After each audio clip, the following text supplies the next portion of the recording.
Ladies and gentlemen, it is officially race day here at the Eldora Speedway for the 42nd annual Kings Royal. The pit area is alive and well. There's almost 60 teams here ready to chase big money this afternoon. Down here to the corner, we have the 18T and our team getting things prepared. Really excited to be here. This is one of the biggest days in all of sprint car racing each year, and I want to walk you down just here to the front stretch to show you one of the parts of the Kings Royal that makes it so special.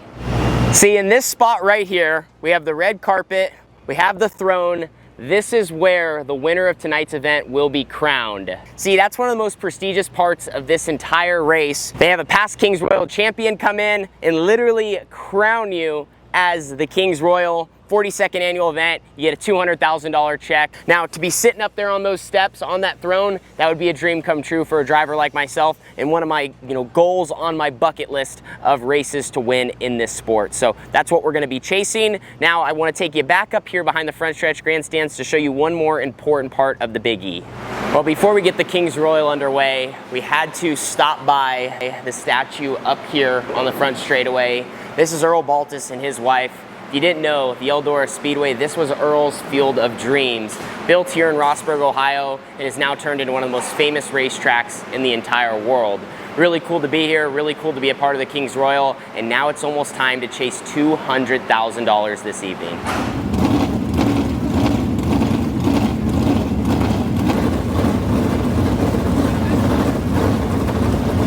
Well, we just finished up engine heat and all systems are a go for this Kings Royal. Now, real quickly, I wanted to touch on the format because this format is one of the wackier ones in all of sprint car racing. Basically, we're going to qualify. There's 52 cars tonight. We're going to qualify against everyone, and then they're going to spin a wheel, and there's a possible invert for the heat race, but it's still like straight up transfer format. So the top three are going to transfer out of the heat races, but if you qualify quick time, you could start sixth. But we don't exactly know yet because they haven't spun the wheel. So anyway, we're going to go out there, give it our best effort tonight.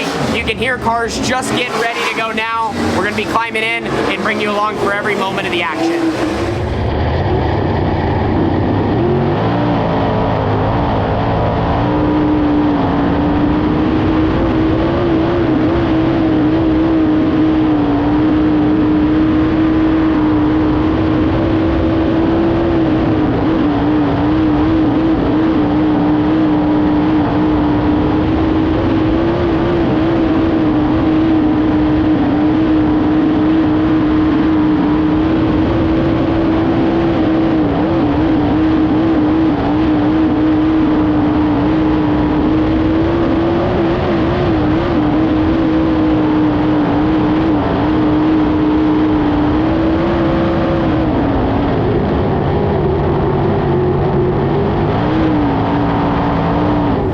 Well, guys, our Saturday night finale is not off to a good start. Went out second half of qualifying and simply just needed to go out a little bit earlier. That combined with I guess we didn't hit our qualifying setup. We tried to do our homework yesterday, been trying to do our homework all week, and the racetrack, honestly, even though it rained, it was so hard packed, all the water just ran right off of it, and it blew off through hot laps, and it was about a second slower than yesterday, in quick time yesterday, and yeah, it just continued to get slower as all the cars went.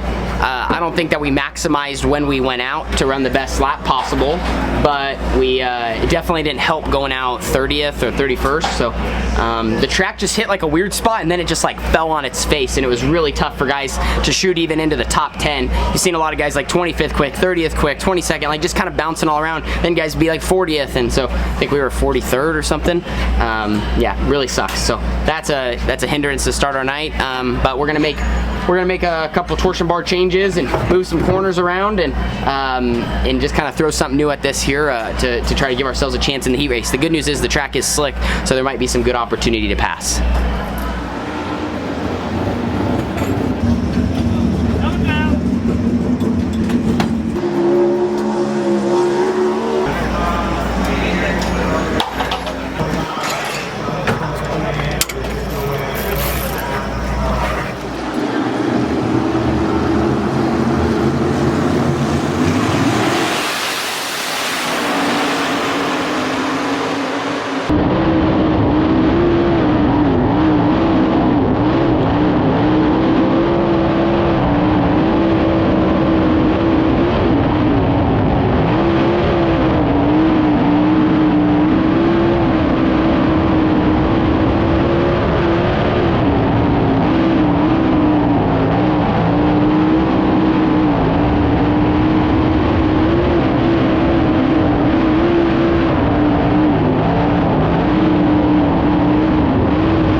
Sheldon Hodenshield leading into turn 1.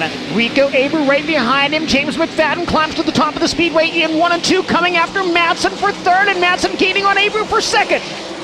Abreu holds on to that spot. Madsen slides up to the cushion. An opportunity for James McFadden to steal a transfer position, and that's exactly what he does. J-Mac up to third and looking to go to the show.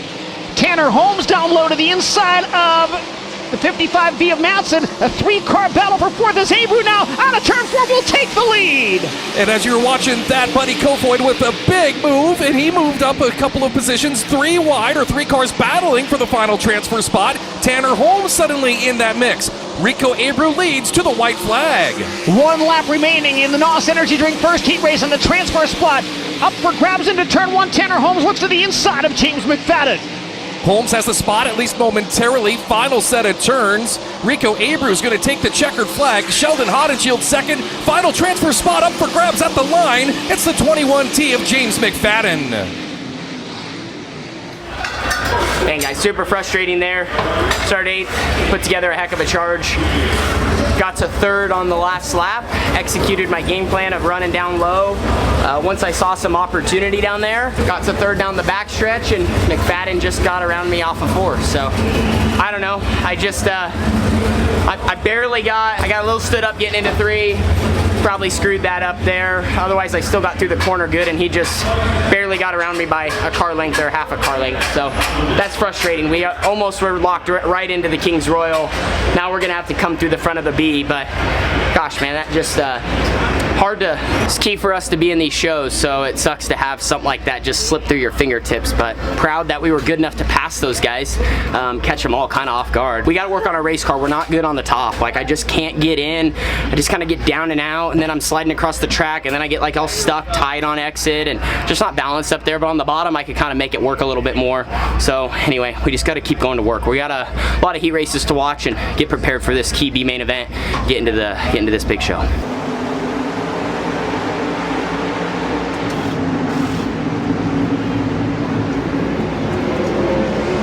Main event is up next. I don't know officially where we start, but we're going to be starting up front.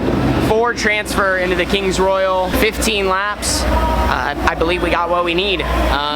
We made good gains there in that heat race. We're heading in the right direction, trying to get our car good enough where we can kind of just run anywhere. If we need to use the top, use the top. If we need to use the bottom, but more importantly, just run like a smart race. That's a good way of putting it. I mean, the track is really getting wide bottom to bottom. It's slowing down, it's getting really slick, so we need grip, but we just need to be stable, and we need it to where I can kind of just get out front and cruise and do my thing. So we'll see exactly where we lined up, but this is a good chance here for us to get into a top 4 lock-in spot.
today was a few disappointments, man. I feel bad. I feel like we had 2 chances to get into the A main event, and I didn't close off the job. So I feel bad for all, everyone that's behind me and my team, and I just should have been in the Kings Royal. So we should have made it through the heat race and should have made it through that B. I just was running 3rd behind Donnie, and I was trying to protect on my start, and I did a decent job protecting down the straightaway. I just didn't want to give up my inside, but then I kind of was like, well, I'm going to try to shoot back across, and I think I just got in Donnie's dirty air probably as I was cutting across. Like I just took a terrible angle, and once I got like crossed here with him as he was going this way and my car was going that way, and then my car tried to kind of come back around, that's why I spun out. I mean, like I said, I just drove in at a bad spot behind him. It took a bad angle into the corner, so my car got like tight, and then it just snapped with where my wing was at and all that. So, gosh, I feel like an idiot for that, but yeah. Anyway, there's just a few little things to clean up all night that would have been the difference, and so that's really frustrating. But car's in one piece. I just hate stupid mistakes like that and poor execution type deals. So that's gonna end our Kings Royal. This one's gonna hurt for a little bit. I really wanted to get in the show. Our team needs that, right, to make these A main events, and we'll keep learning. I thought our car was decent. We got around the top good. I misjudged the start. I thought the bottom was going to be a little better, so I tried to commit there again, just kind of like make sure I had that inside, and kind of lost ground, and then had to start fighting back. So anyway, it is what it is. Well, this week at Eldora and the Kings Royal is now complete. Check out that right there. Glass slick. Bottom to top. Anthony Macri brought home 200 grand. Rico was fast. Kyle was fast. A couple guys charged through the field on a slick, smooth surface. They kind of got this hole into turn 1 and 2, or the dip, I would say. Definitely better tonight. But yeah, our Kings Royal is done. Don't mistake some of my frustration tonight. Like, I don't really know how to say it, but like it's just passion. That's all it is, man. Like I just want it that bad, and I want it not only for myself, but all the people around me, the team, the effort, all the blood, sweat, and tears that we've put into it. And I get frustrated when we're so close. I mean, tonight close twice. In situations we should have been able to conquer, and you just learn from it, and you acknowledge that, man, we're doing well and we're making progress and we have better days ahead. You just want it so bad right now. So yeah, it's just it's a difficult sport, man. It's the hardest thing I've ever done in my entire life, and just try to bring you guys along for the journey for every real aspect of it. And now to competing on a stage like this, the Kings Royal, where there's probably over 10,000 fans here. Place is packed, energy like you can't believe, the atmosphere unreal, and you want to perform and you want to execute. So we're gonna keep at it. Just appreciate your guys supporting what we do. 18 T's over there, they're just getting ready to load. We will be back, but we also have other big races ahead, and we have plenty of a 2025 schedule left to fulfill, and just keep building on everything that we're learning. Really have learned so much, and I feel like I've come a long way as a driver, but still, you just want to show you guys, what we can do, and really maximize, and that's what we're going to keep working on moving forward. So thank you guys, thanks Eldora, thanks all our great partners, thanks to my team and family, and we'll see you guys all next year back here. I'm sure it's going to be bigger and better than ever. And Eldora, one of the hardest racetracks in the entire world, definitely on my list of places to conquer one day and be considered king. We'll see you guys all in the next video. Deuces.